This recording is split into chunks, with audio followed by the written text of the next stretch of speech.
I think it's fair that I take a step back, think to myself for a second, and ask the question, have I messed this up? And the season hasn't even started yet, so any of the predictions or analysis I've made this offseason technically isn't even wrong. But maybe some of these situations have changed. Maybe there's new information that we need to take into account now. I'm not wrong on anybody as of yet, but maybe I'll mess things up if I don't reevaluate and change my thought on these guys here. I'm a headliner.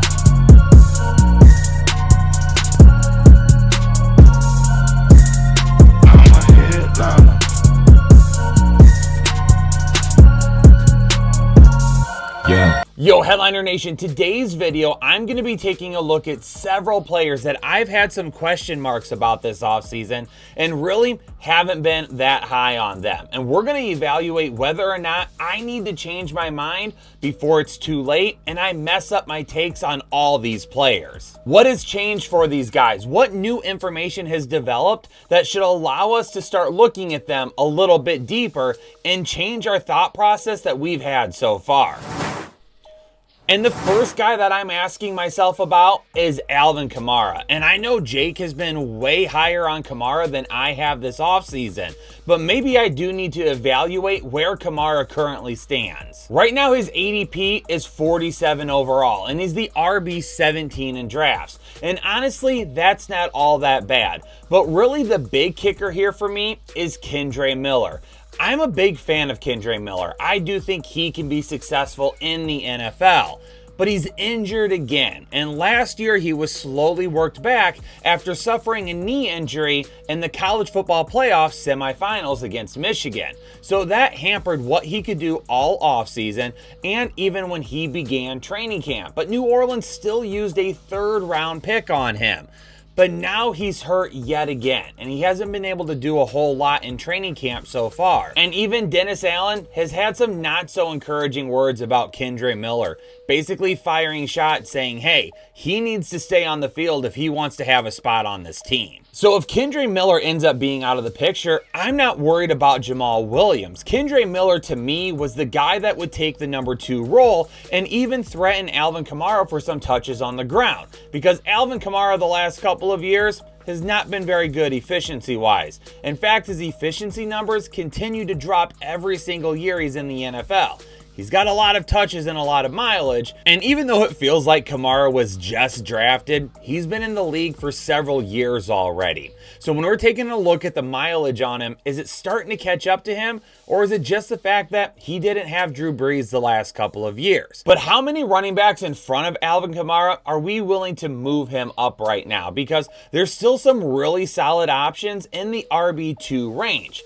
There are 3 guys that I feel like have just as many questions as Kamara, but not nearly the track record. When we take a look at a guy like James Cook, he was good at times last season, but it was up and down. Is he going to be utilized more in the passing game this year? Is he going to be more consistent on the ground? Kamara over him, I don't think is that big of a question mark anymore. What about a guy like Rachaad White? Rachaad White is a guy that absolutely deserved all of the fantasy points he got last season, but he got them based on his volume, because when we talk about terrible efficiency, he was even worse than Alvin Kamara. David Canales isn't in Tampa Bay anymore. Will Rachaad White really get all those touches? Is Bucky Irving going to see quite a few touches? Maybe Alvin Kamara should be over Rachaad White. And Devon Achane, I'm not drafting Achane anywhere. Like, I have no interest in drafting him as the RB10 that he currently is in ADP right now. Honestly, I would be more than willing to give Alvin Kamara a shot over Achane instead. And just like we're questioning some of our off-season moves right now, you typically question all of your in-season moves as well. Who are you going to pick up off the waiver wire? How are you going to set your lineup? What guy might be safer? What guy may have a higher ceiling this week? If you need help setting your lineup in 2024, then becoming a member here on the Fantasy Headliners is exactly what you need to do. And this is what I need from today's video for all of you. If you are not a current member, but you've been thinking about it, let everybody know down in the comments below. And if you're a current member, I need you to scroll through all of the comments, find the people who have been questioning it, and tell them how much you love being a member here on the Fantasy Headliners. Our membership tiers range from anywhere from $5 a month up to $20 a month. And with all of them, you get exclusive access to our Discord that is closed to the public and only available to our members here on YouTube. It is an amazing community with all the toxicity that you find in other communities removed and left to the side. If you're looking for a league to play in, if you're looking to just chat football with some great people, or if you need lineup advice, then you can get direct access to myself, Jake, and other members of the Headliner Nation team to help you with all of your questions. Make sure you make 2024 an absolute banger of a season by becoming a member today. I love Malik Nabers, the player. He was my wide receiver 2 in the draft, and I told a lot of people he was a lot closer to Marvin Harrison Jr. than what people thought, and in fact was probably just as good as Marvin Harrison Jr. But is he good enough to make even Daniel Jones look good at this point? Right now, Malik Nabers is being drafted as the wide receiver 24, going 54th overall in fantasy football drafts. And the only reason I haven't liked Nabers this season is because I just don't know if Daniel Jones is going to consistently get the football to him. And when you watch the videos coming out of training camp, it's like Daniel Jones can throw to only Malik Nabers. If he targets anybody else, it's a horrible throw. If he targets Malik Nabers, it's not a great throw, but Nabers can make it look good. And while I have concerns about Malik Nabers' consistency, given the fact that Daniel Jones just hasn't been consistent as a passer in his career, maybe we need to be focusing on Malik Nabers' volume and drafting him over some of the guys going ahead of him that aren't the true wide receiver 1 on their team. Because we know that not only is Malik Nabers the #1 receiver on his team, but is he really fighting with anyone for targets? He's by far the best player to get targets in New York right now. There are some guys going in front of him right now that maybe we need to question whether or not they're going to get enough targets to realistically finish higher than Malik Nabers. Devontae Smith and DK Metcalf, both of them right in front of Malik Nabers. But Devontae Smith has A.J. Brown. He has Dallas Goedert. He has potentially Saquon Barkley. DK Metcalf has Jackson Smith-Njigba. He has Tyler Lockett. He has Noah Fant. Do either of those guys have a path to targets that Malik Nabers does? Right now, Stefon Diggs is the wide receiver 19 in drafts. Nico Collins is the wide receiver 14 in drafts. They still have Tank Dell, and they still have Dalton Schultz, and they added Joe Mixon. Will either of those guys see more targets than Malik Nabers? Jalen Waddle is always going to have Tyreek Hill in front of him, and Jalen Waddle has been banged up quite a bit the last couple of years. What about Puka Nacua and Cooper Kupp, both being drafted in front of Malik Nabers? Puka Nacua is banged up right now, and we don't know when he's going to return. So right now, Cooper Kupp looks like a safe bet. But what about in a few weeks when Puka Nacua is back and Cooper Kupp is maybe dealing with an injury and dealing with a loss of target share? Brandon Ayuk and Deebo Samuel, they still have George Kittle, Christian McCaffrey, and they run the heck out of the football. Every single guy I just listed is splitting some sort of target share with another wide receiver or more that are really good, and they're in an offense that could end up spreading the ball around. Malik Nabers is going to be the #1 in his offense. Maybe we need to consider drafting him higher. I don't think that you would be able to sell me on drafting Brock Bowers any higher than he currently is, with his ADP of 103 overall and the tight end 11 off the board. Now, the reports out of training camp suggest that Brock Bowers is going to be a true all-around weapon for the Raiders offense, playing tight end, playing in the slot, playing out wide. There's a few videos of him getting some end arounds and even handoffs in the backfield. And while Brock Bowers on film looks like a legit talent, you have to question whether or not it's just how he was utilized in the college landscape in a really good offense like Georgia compared to how he would be utilized at the NFL level with the Raiders. And not only that, but you have Devontae Adams, who's the clear-cut #1 and will lead this team in targets. But is Brock Bowers easily set up to be the #2 target on this team? Jacoby Myers was no slouch last season. He's definitely going to be in the running to see the second most targets. targets. And what about Michael Mayer, the draft pick out of Notre Dame last season? He plays tight end. Is he going to play on the inline the entire time? Is he going to be asked to block more? Is he going to get targets? Is he going to run routes? And what if the Raiders do decide to recommit to the run game and you see a 50-50 balanced offense? Now, I don't believe in Zamir White, and he's not even included in this video because I haven't changed my mind on him, and I haven't seen anything that leads me to change my mind on him. But with Brock Bowers, if we're seeing a 50% run share going to Zamir White and whoever else, Alexander Madison, and then you see a 50% dedication to the pass game, where you have Devontae Adams leading the team in targets, where you have Jacoby Myers potentially number 2 in targets, where you're still going to get Michael Mayer getting targets, that leaves some concern for me. And do we feel like he's truly going to be in a better position than Kyle Pitts? Because realistically, Kyle Pitts was viewed the same exact way Brock Bowers is viewed. A freak athlete who was able to play all over the place in college and absolutely dominated opposing defenses. But then when they were drafted, they weren't really utilized like a tight end. Kyle Pitts was moved to the outside. He was moved to the slot. He played a more traditional outside wide receiver role. But during his rookie season, when he put together over 1,000 yards, he had a veteran quarterback in Matt Ryan, and he didn't have anybody really challenging him for targets. Calvin Ridley only played 5 games. They had guys like Russell Gage, Cordero Patterson, even a guy like Olamide Zaccheaus. How does that throwback name sound to you? Not only is Brock Bowers going to go through the same type of transition that Kyle Pitts has struggled with so far in his career, but he's not going to be the #1 target this season and just given all the volume. He's going to have to fight for it. And Brock Bowers, like I mentioned, is a fantastic athlete. But when he was at Georgia, the reason he was so successful is because he really destroyed zone coverage. Obviously, at Georgia, you've got really good weapons on the outside, and you've got really good weapons in the slot. Brock Bowers could just hang over the middle of the field, find some open space in zone coverage, get the ball, and make a move after the catch.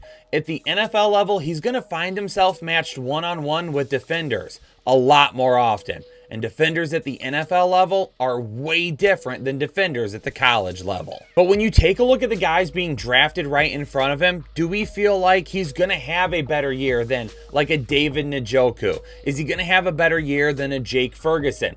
Evan Ingram is in front of him, and even Kyle Pitts. You can make a case that, yeah, maybe Brock Bowers has a little bit more upside than a guy like Evan Ingram. Maybe he could be a little bit more consistent than a guy like David Njoku. But then when you take a look at a guy like Jake Ferguson and you take a look at a guy like Kyle Pitts, I just can't see myself going any higher than where Brock Bowers currently is, given all the question marks that I have.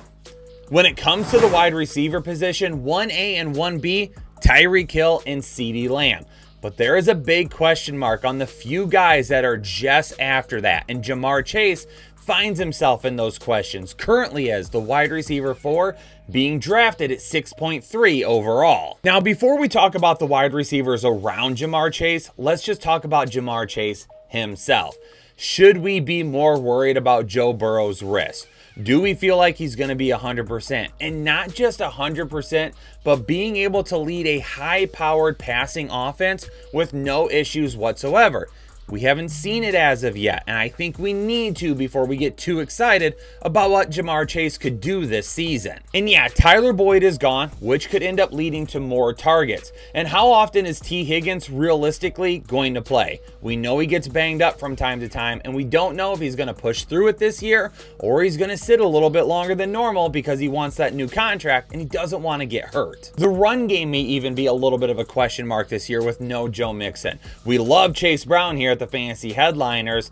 I'm not as nearly as high on Zach Moss, but will the run game be as consistent as it was with Joe Mixon? If it's not, are they going to be passing more? For me, it's hard to draft him any higher than wide receiver 5 currently.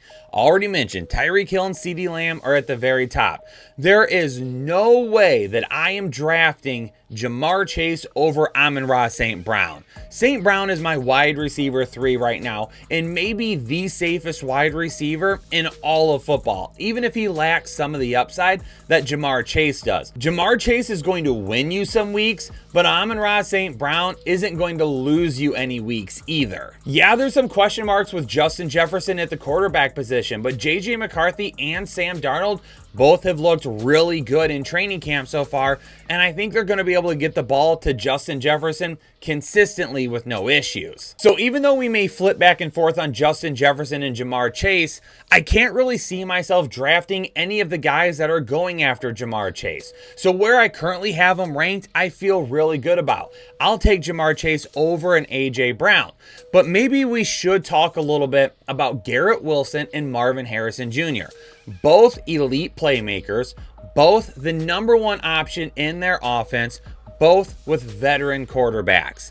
Now, Ja'Marr Chase will still likely have more upside than either of these guys. So if you're sitting in the middle of the first round and Ja'Marr Chase is staring you in the face, maybe you go with the upside of Ja'Marr Chase. But just know there's a couple of guys after him that may have a little bit of a safer floor. Now, I never have said that I hate Saquon Barkley, but I feel like the way some people have commented this season, they feel like I'm ranking Saquon Barkley as like RB24 or something crazy like that. My only concern with Saquon Barkley all offseason has been his ceiling, not his floor. But right now, his ADP is 11.3, and he's the RB5 off the board. Ceiling-wise, that's where questions come into play, because there's some running backs coming after him that may have a little bit of a higher ceiling. We know Saquon Barkley is going to get plenty of carries, and he's going to pick up plenty of rushing yards. But how many rushing touchdowns are stolen by Jalen Hurts? Saquon Barkley gets 8 to 10 rushing touchdowns. That's fine. That's great. That's a good number right there. But if the number could have been 15 or 16 and Jalen Hurts steals those, that's where Saquon Barkley loses a little bit of his upside. Also, passing game work. What's his path to targets when you have A.J. Brown, Devontae Smith, Dallas Goedert? That also could hurt his ceiling a little bit. So while floor, yeah, absolutely on board with how safe Saquon Barkley could be, when we take a look at the running backs after him, I think there's a little bit more upside that we could find. Jahmyr Gibbs at RB6, Kyren Williams at RB7, Derrick Henry at RB9, Travis Etienne at RB8. All 4 of those guys have a path to really good volume and a safe floor.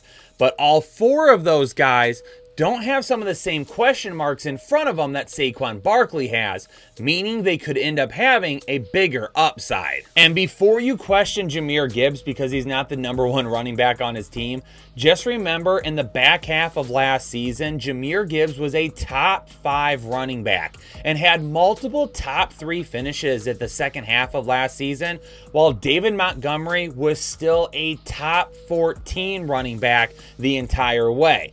David Montgomery and Jahmyr Gibbs can absolutely work together just fine. Both of them will have solid floors. Jahmyr Gibbs, though, because of his playmaking ability on the ground and through the air, absolutely has more upside. Headliner Nation, what about you? Are there a few guys out there that to begin the offseason you were like, I just can't see myself drafting this guy, or I think he's going way too high, or I'm just not interested in him?